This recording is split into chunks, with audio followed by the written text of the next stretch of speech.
नमस्कार, knocking-news.com में आपका स्वागत है। मैं हूं गिरिजेश वशिष्ठ। बीबीसी की एक डॉक्यूमेंट्री आई है और उस डॉक्यूमेंट्री पर विवाद चल रहा है। वो सुप्रीम कोर्ट में विचाराधीन है। सुप्रीम कोर्ट उस डॉक्यूमेंट्री को देखेगा। उस डॉक्यूमेंट्री को देखने के बाद में सुप्रीम कोर्ट तय करेगा कि भारत में उस पर लगी रोक सही है या गलत है। लेकिन ये वीडियो उस डॉक्यूमेंट्री पर नहीं है। इस वीडियो में हम ये समझने की कोशिश करेंगे कि जो गुजरात स्टाइल ऑफ मैनेजमेंट है, जिसका जिक्र उस डॉक्यूमेंट्री में कई जगहों किया गया है, वो दिल्ली में भी अब दिखाई देने लगा है। अगर आपको किसी अपराधी को बचाना है तो 10 गलत लोगों को पहले आप मामले में फंसा दीजिए। उसके बाद वो 10 गलत लोग जब तक अदालत से मुक्त होकर आएंगे तब तक 10 सही अपराधी निकलने में कामयाब हो जाएंगे। अभी एक दिल्ली का ताज़ा अदालत का फैसला आया है। इस तरह के कई टिप्पणियां भी अदालत की सीलमपुर मामले में आ चुकी हैं। आज इस पे बात करेंगे। कहीं मत जाइए, चैनल को सब्सक्राइब कर लीजिए। मैं अभी हाजिर होता हूं।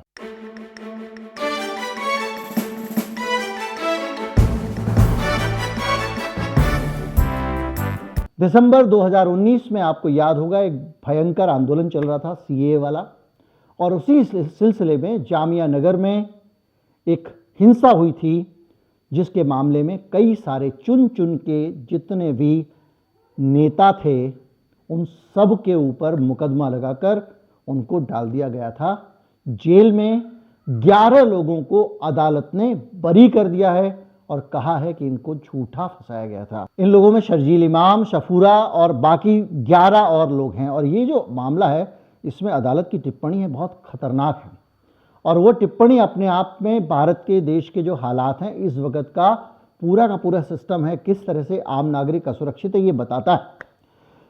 इंडियन एक्सप्रेस ने लिखा है कि जज ने यह भी उल्लेख किया कि अभियोजन पक्ष ने गलत तरीके से चार्जशीट दायर की थी, जिसमें पुलिस ने मनमाने ढंग से प्रदर्शनकारी भीड़ में से कुछ लोगों को आरोपी और अन्य को पुलिस गवाह के तौर पर चुन लिया था।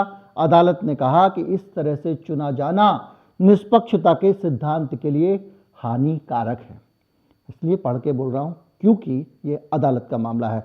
न्यायाधीश वर्मा ने कहा कि असहमति अभिव्यक्ति की स्वतंत्रता के मौलिक अधिकार का विस्तार है। यह रेखांकित करना उचित होगा कि असहमति और कुछ नहीं बल्कि भारत के संविधान के अनुच्छेद 19 आर्टिकल 19 में निहित भाषण और अभिव्यक्ति की स्वतंत्रता के अनमोल मौलिक अधिकार का विस्तार है, जो उचित प्रतिबंधों के अधीन है। इसलिए यह एक अधिकार है जिसे कायम रखने की हमने शपथ ली है। हम संविधान की शपथ लेते हैं जब न्यायाधीश बने या कुछ बने या प्रधानमंत्री बने या कुछ भी बने, और जब शपथ लेते हैं तो हम संविधान का पालन करने की शपथ लेते हैं। और ये कोर्ट कह रहा है कि आर्टिकल 19 के तहत, अनुच्छेद 19 के तहत जो कुछ हम बोल रहे हैं और जो हम डिसेंट अपना व्यक्त करते हैं, सरकार से कहते हैं हम आपसे सहमत नहीं हैं, ये हमारी जो संविधान में निहित अधिकार है, उसका एक्सटेंशन है। इसलिए इसको छीना नहीं जा सकता। और आगे पढ़िए। जो लोग समझते हैं पुलिस एक्शन लेगी, पुलिस फैसला सुनाए, पुलिस गोली चला दे, अदालत के इस फैसले पर उनको ध्यान देना चाहिए। पुलिस को जज मत बनाइए, वरना आपके लिए मुश्किल हो जाएगी। अदालत ने यह भी कहा कि इस तरह की पुलिस कार्रवाई उन नागरिकों की स्वतंत्रता के लिए हानिकारक है जो शांतिपूर्ण ढंग से इकट्ठा होने और विरोध करने के अपने मौलिक अधिकार का इस्तेमाल करना चाहते हैं। प्रदर्शनकारी नागरिकों की स्वतंत्रता को हल्के ढंग से बाधित नहीं किया जाना चाहिए।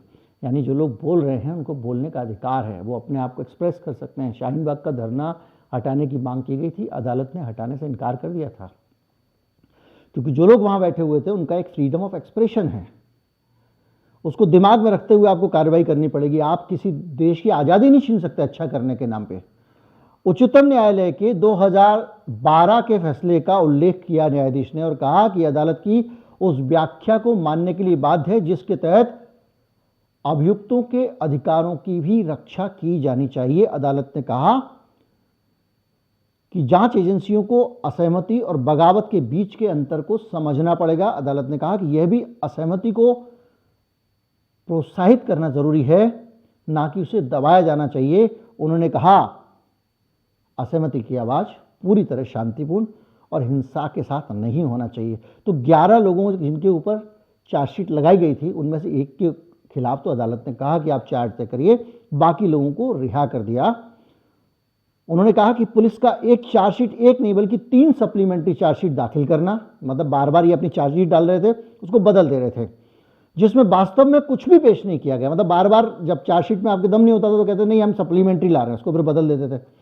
फिर 3 बार इन्होंने बदला, ये इनका कहना है, यानी 4 बार चार्जशीट दाखिल की उन लोगों के खिलाफ, और जिसमें कुछ नहीं मिला।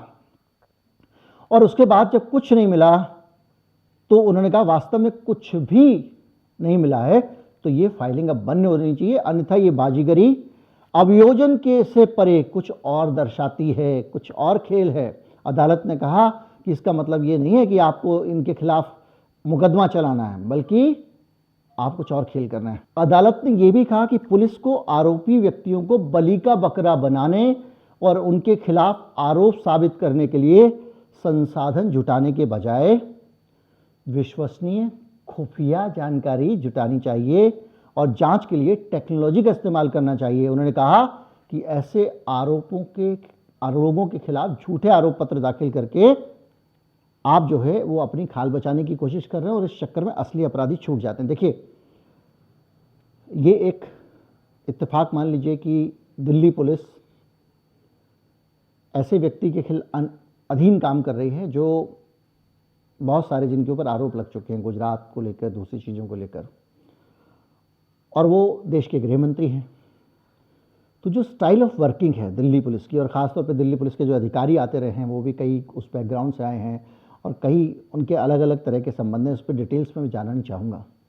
लेकिन जो काम करने का स्टाइल है वो क्या है, काम करने का, सीलमपुर के दंगे में भी आपने देखा, अंधाधुंध जो आपको लगता है सबसे ज़्यादा चिल्लाएगा, न्याय मांगेगा, कुछ मांगेगा, उसको पहले अंदर डाल दो, घसीटो अदालत में। 10 महीने, 6 महीने, साल, 2 साल, 3 साल, 19 का मामला है, 23 आ गया। और इस बीच में जिसको बचाना है, जिसको आप अपना आदमी समझते हो, उसको बचा लो। हालांकि ये बात फिर अगेन कोई साबित कर नहीं पाएगा, लेकिन ये दिखता है इसमें लेख के, मुझे लगता है। अदालत ने कहा कि इस तथ्य को ध्यान में रखते हुए सरकार का मामला पर्याप्त साक्ष्य से रहित है, इसलिए मोहम्मद इलियास को छोड़कर सभी आरोपियों को आरोप मुक्त किया जाता है। अदालत ने कहा कि इलियास की कुछ फोटो आई हैं जिसमें वो जलता हुआ टायर फेंक रहा है, इसके अलावा कोई भी तस्वीरें। अब आप देखिए कि 11 लोगों को आपने नामजद किया, इनके खिलाफ भद्दे भद्दे सोशल मीडिया कमेंट चलाए गए, प्रेग्नेंट हो गई है, ये वो तमाम सारी चीज़ें हैं। ये अपनी पे आते हैं, कंडोम तक गिनना शुरू कर देते हैं, वैसे बहुत भद्र शालीन बनते हैं। तो आपने इन 10 लोगों को फंसाया नहीं है।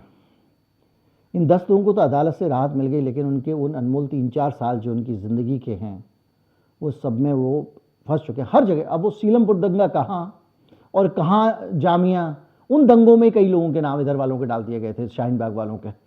खैर, तो अब ये जो मामला है इसमें आपने 10 फंसाए नहीं है, 20 बचे भी हैं। अब वो अनजाने में बच गए होंगे या हो सकता है आपने जानबूझ से उनको बचाने के लिए फंसा दिया।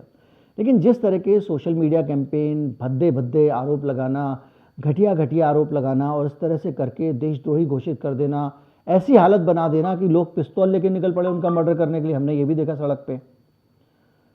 ये कोई अपने आप में डिसेंट से निपटने का तरीका नहीं है। आप देखिए, मैं आपको बताऊं, मैं पहले भी कह चुका हूं, किसी भी समाज में अगर आप शांतिपूर्ण विरोध को सम्मान नहीं दोगे तो आप हिंसक विरोध को बढ़ावा दे रहे हो। आपका फर्ज बनता है कि विरोध को, जब भी शांतिपूर्ण विरोध हो, लोग, एक आदमी आए धरने पर बैठ जाए, इज्जत से पूछे भाई आपकी समस्या क्या है, तो बात लोकतांत्रिक होती है और वहीं दब जाती है। और आप ये कहें कि आप करते रहोगे, हम कुछ नहीं सुनेंगे। 1 रैंक 1 पेंशन पे सैनिकों का संघर्ष सबको याद है। जब उनके कपड़े लगते सब फाड़ लिए, उसके बाद सरकार को लगा कि यार ये तो सैनिक हैं, इनके कपड़े फाड़ दिए हैं पुलिस ने, उनका धरना उठा के फेंकने गए थे ये लोग, तब जाके इनको लगा ये तो सर पे आ जाएगा, तो 1 रैंक 1 पेंशन फिर दिया। तो आप पहले क्यों नहीं, आप क्यों चाहते हैं कि लोग इस स्तर तक आंदोलन को ले जाएं? किसान आंदोलन किस स्तर तक गया और आपने आंदोलन फिर वापस लिया, आपने वो कानून वापस लिया। तो इस स्तर तक आंदोलन जाए, हिंसा हो, लोग मर जाएं, कितने लोग मरे किसान आंदोलन में, तब आप चेतें। और फिर उसमें इस तरह का मैनिपुलेशन, तो बेहतर यह है कि जो डिसेंट है आपके विरोध की आवाज़ें हैं उनको थोड़ा सम्मान दीजिए, उसको समझिए और एक सुचारू रूप से देश को चलने दीजिए। हर चीज़ में राजनीति करने की कोशिश मत कीजिए। उम्मीद करता हूँ वीडियो आपको अच्छा लगा होगा। अच्छा लगा हो तो ज़्यादा से ज़्यादा लोगों तक पहुँचाएं। चैनल को सब्सक्राइब कर लें। नमस्कार, जय हिंद।